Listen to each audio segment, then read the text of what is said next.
When you get a kid out here and you're like, hey, free play, and they have this structure of a boat, balance beam, or they have this dirt. Part of the nature play aspect or approach is that you're allowing the kid's imagination to just flourish.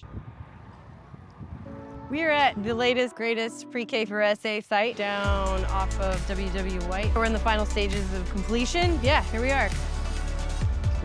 Typically, we're a tree service. We do tree work all over San Antonio. We harvest a whole bunch of logs, and then we keep those logs and we turn them into stuff to use later. So whether that's playground equipment, furniture, tabletops, or whatever, we try to utilize all the tree waste we get from tree jobs into things we do.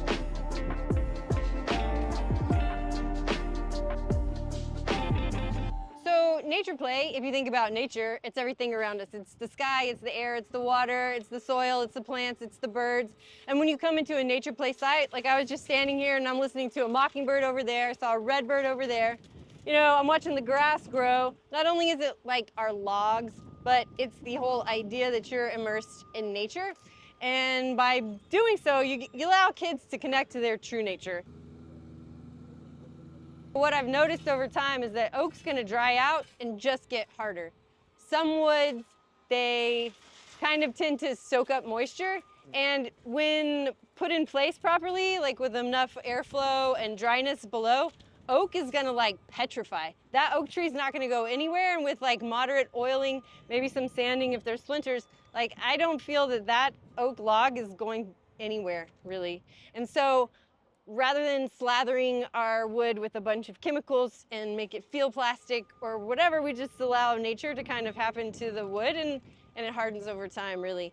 Also, I found that cypress is naturally weather resistant, water resistant, so we found that that works really well for a lot of the things that we're doing.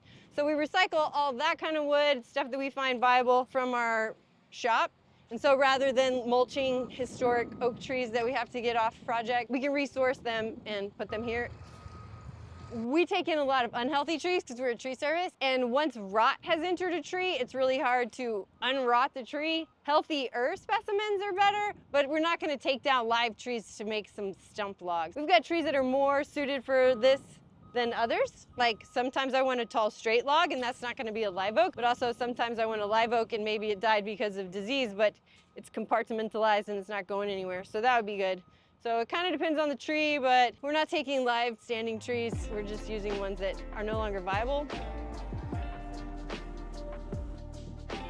It's hard to really put a warranty on the longevity of how long these things will last, but I know that the oaks that I have in those perfect circumstances where they stay dry, they're still there getting harder and harder. So the upkeep on these is we hit them with like a polymerized tung oil, and that absorbs into the wood and it kind of gives it a finish and keeps some moisture out, but we also don't want to keep moisture in the logs. Mostly in this dry Texas air, that tree's going to continue to dry and continue to dry. The maintenance for these is really just kind of up to how much you want to maintain them, but I enjoy the weathering process for these. They'll get lighter and wider and just turn into these like artistic looking sculptural pieces rather than just some log laying out. So I think it's got a beauty of its own when it just naturally ages. We can do this anywhere. That's the great thing about nature playscapes. We can do large scale, small scale. We're like putting together outdoor classroom packages that any school can really integrate into their systems. I've got 8 schools right now asking for nature play stuff, which is awesome because it's this resource, it's here, it's otherwise going to turn into mulch, and it offers so much to the community. I mean, there's a little bit of aspect of nature, and when you add a piece of nature, it kind of softens, because we've done a couple where you do have the regular structure and play structures with your slides and beams and this and that, which is great, but you add an element of nature, it's fun to watch the kids gravitate towards like the free play of the nature. And then they're playing like making fairy gardens with the little sticks, and then they're not just playing with the teepee that we built, they're playing in the trees of the teepee, and now they have gardens all around. San Antonio especially, like we need to revamp and revision. And so I think we're also at a point where a lot of people are just ready to go. It's time to change. And then, yes, I feel like there is this yearning to be connected to nature. This is an easy and quick way to get people connected.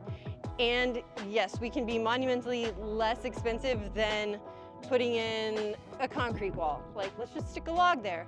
Or if you just kind of rethink how we make barriers and how we flow with our landscaping, it's an easy way to just kind of add a dash of something else to just change the whole feel.